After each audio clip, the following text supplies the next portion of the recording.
দেখলে সব মানুষের জিভে আসে পানি।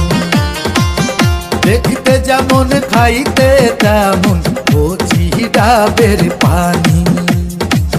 তেঁতুল দেখলে সব মানুষের জিভে আসে পানি।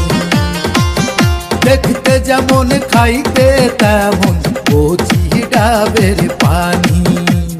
তেঁতুল হলো ভিটামিন, শরীরে দেবে প্রোটিন। ডাবে আছে ভিটামিন, শরীরে দেবে প্রোটিন। অনেক রোগের ওষুধ আমি